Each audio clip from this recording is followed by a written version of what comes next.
ৰাজ্যত এতিয়া অপৰাধীৰ টিকিল ঘিলনি ক্ৰমান্বয়ে বৃদ্ধি পাবলৈ ধৰিছে। অপৰাধীৰ যেন ৰম্যভূমিলৈ পৰিণত হৈছে ৰাজ্যৰ বিভিন্ন প্ৰান্ত। এবাৰ এক্সিছ বেংকৰ পৰা 4,80,000 টকা লুট কৰি লৈ গ'ল দুৰ্বৃত্তই। কৰ্মচাৰীৰ ভুলৰ বাবেই প্ৰবঞ্চকে লুটিলে এই ধন। জালিয়াতিৰে চেকত চহী কৰি লুটি নিলে ধন। এক্সিছ বেংকৰ ৰাজগড় শাখাত সংঘটিত হৈছে এই ঘটনা। ঋতুপৰ্ণ কলিতা নামৰ লোকজনৰ একাউণ্টৰ ধন লুট কৰি লৈ গ'ল দুৰ্বৃত্তই। ঘটনা সন্দৰ্ভত অৱগত কৰিছে আৰক্ষীৰ চাইবাৰ সেলক। আমি এই সন্দৰ্ভতে জানিবৰ বাবে মিতালী কোঁৱৰৰ সৈতে ফোনযোগে সংযোগ স্থাপন কৰিছোঁ।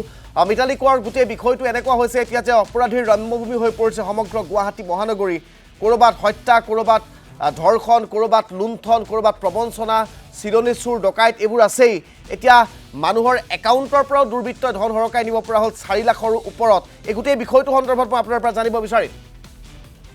হয় ৰাজীৱ, ইতিমধ্যে আপুনি যি কথা উল্লেখ কৰিছে, ঋতুপৰ্ণ কলিতা নামৰ যিগৰাকী ব্যক্তি, সেই ব্যক্তিগৰাকীৰ কাৰ্যালয়ৰ পৰা এখন চেক হেৰাইছিল আৰু সেই চেকখন ইতিমধ্যেই কোনো লোকে চুৰ কৰি লৈ আনিছিল আৰু আনি লৈ তেওঁ আচলতে এক্সিছ বেংক, ৰাজগড় শাখাৰ যোনটো এক্সিছ বেংক আছে সেই বেংকত তেওঁ জমা দিলে।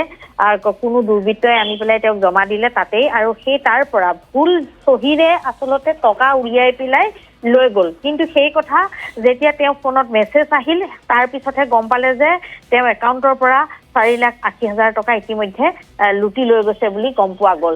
আৰু তাৰ পিছতেই যি তথ্য পোহৰলৈ আহিল আৰু তেতিয়া আৰক্ষীক ইতিমধ্যে অৱগত কৰিছে। আৰক্ষীক অৱগত কৰাৰ পিছত যিহেতু প্ৰথম কথা হ'ল যে এই যিগৰাকী ব্যক্তিৰ চেক চুৰ হৈছিলে সেইগৰাকী ব্যক্তিৰ কাৰ্যালয় হ'ল গণেশগুৰিত আৰু তেওঁ হ'ল ঘৰ চানমাৰীত। গতিকে তেওঁ প্ৰথমতে চানমাৰী থানালৈ আহিলে, কিন্তু এই কেছটো যিহেতু চানমাৰী থানাৰ অধীনত নপৰে, তাৰপিছতেই তালৈ পঠোৱা হৈছে আৰু চাইবাৰ সেলৰ সহায় ল'ব লাগিব।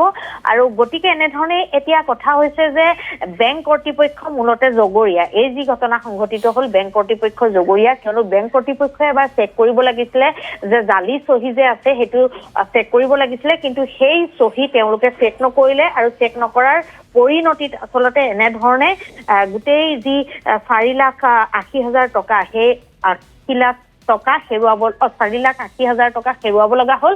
আৰু যাৰ বাবে তেওঁ এতিয়া কাষ চাপিছে আৰু সমান্তৰালকৈ যিগৰাকী লোকে চেক চুৰি কৰি আনিলে সেই চেক চুৰি কৰা ব্যক্তিগৰাকী ধৰিব লাগিব। আৰু লগতে বেংক কৰ্তৃপক্ষ যিহেতু জগৰীয়া আছে, তেওঁলোকে জবাবদিহি হ'ব, আৰক্ষীৰ ওচৰলৈ যাব লাগিব।